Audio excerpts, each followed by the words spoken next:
Have you ever imagined yourself becoming a tree or a plant? Something non-human. Because the pain inside you grows so heavy you just want to stop being touched, stop being seen. Just water, sunlight, no expectation, no noise. The Vegetarian by Han Kang made me realize why someone would want that.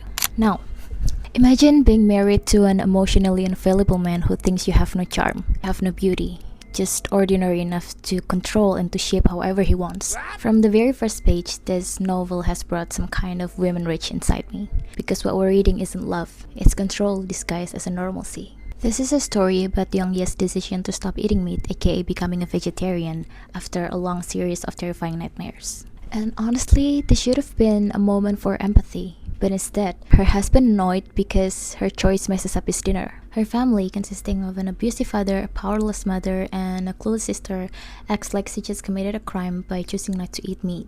And then there's one scene that still sits with me, where her entire family forced her to eat meat at the point where she harms herself just to protect her own boundaries. They call it care, but it's just violence wrapped in fake concerns.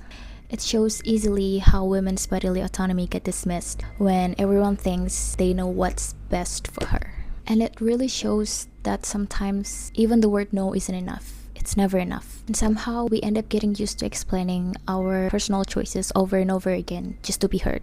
As the story shifts perspective from her husband to her brother-in-law, everything gets darker. I won't spoil the second part, but it illustrates how women can be turned to an object, a canvas. He sexualizes her, manipulates her into giving a pseudo consent, and it questions the line between art and exploitation. The last part becomes bitter but strangely empowering. We finally enter the POV of her sister in Ye, who is juggling many roles at once. She is a single mother, an eldest daughter, emotional caretaker for young Ye, and also a business owner. And somewhere along the way, all this expectation and all these roles made her numb. There's a point where she realized that maybe this numbness is the same force that pushed her sister into becoming something else. It turns into a quiet, bitter reflection on the invincible burden women are taught to carry. And I can't help but think about the generational trauma in her family, where violence are normalized, inherited, and repeated. This book is short, it's just around 200 pages, but it stays. If you're looking for a story that will haunt you long after you close it,